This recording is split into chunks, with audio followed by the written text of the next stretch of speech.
नितनेम की कथा। दो माँ बेटी थी। दोनों ही कार्तिक स्नान किया करती थी। एक दिन बेटी ने माँ से कहा कि मैं नितनेम की कहानी सुनाना चाहती हूँ माँ। माँ उसको उन औरतों के पास लेकर गई जो कार्तिक स्नान करती थी और कहानी सुनती थी।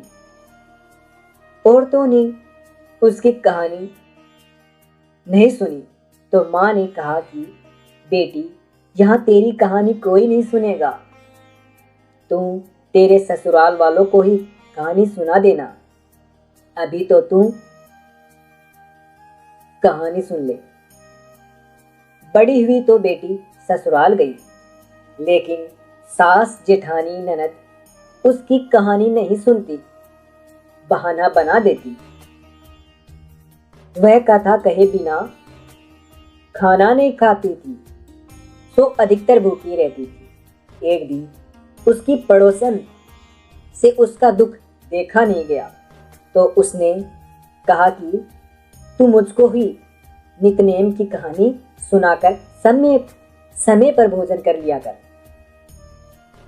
सो वह पड़ोसन को रोज कहानी सुनाने लगी। एक दिन उसकी ननद ने पड़ोसन को आते देख लिया तो माँ से शिकायत करी कि माँ, भाभी के पास अपनी पड़ोसन वाली कहानी सुनने के बहाने आती है और भाभी को न जाने क्या उल्टी सुल्टी शिक्षा देती है। माँ ने पड़ोसन को अपने घर आने के लिए मना कर दिया तो वह बेचारी भूखी रहने लगी। एक दिन ससुर ने अपनी पत्नी से कहा कि बहू तो बहुत अच्छी है, देख घर का सारा काम सव्य कर लेती है। सास ने कहा कि बहू तो अच्छी है लेकिन दुबली होती जा रही है। तब ससुर ने कहा कि तू भी बेचारी का हाथ बटा दिया कर। बहू ने मन में सोचा कि मैं दुबली काम से नहीं, अपने कार्तिकी विधि विधान से हो रही हूं। एक दिन बहू खाना नहीं खाने के कारण बेहोश होकर गिर पड़ी। धर्मराज का आसन डोलने लगा, अर्थात डगमगाने लगा। कहने लगे, इतना कठोर व्रत करने वाली को विमान लेकर ले जाकर बैठा के लेके आओ। बहू को लेने स्वर्ग से विमान आया तो सास ने बहू से कहा कि बहू, यह इतना सुंदर विमान कहाँ से और कैसे आया है?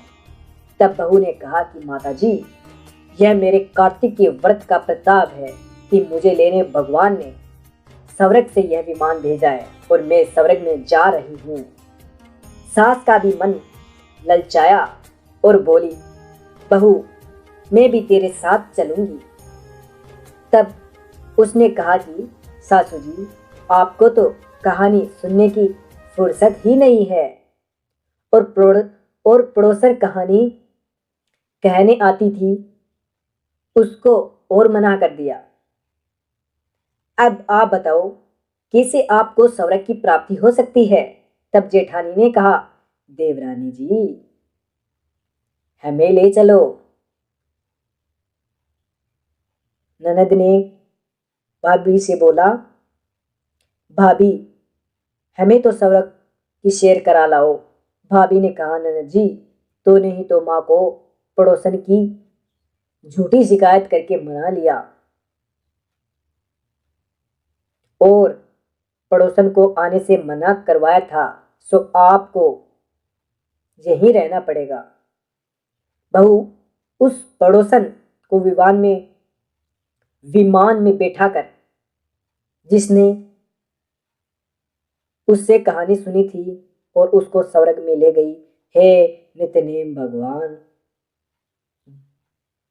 उन्हें जीते ही स्वर्ग मिल गया, वैसा हम सबको ही मिले। कहानी कहने वाले, सुनने वाले, हुकार भरने वाले सबको मिले। जय श्री नितनेम भगवान की।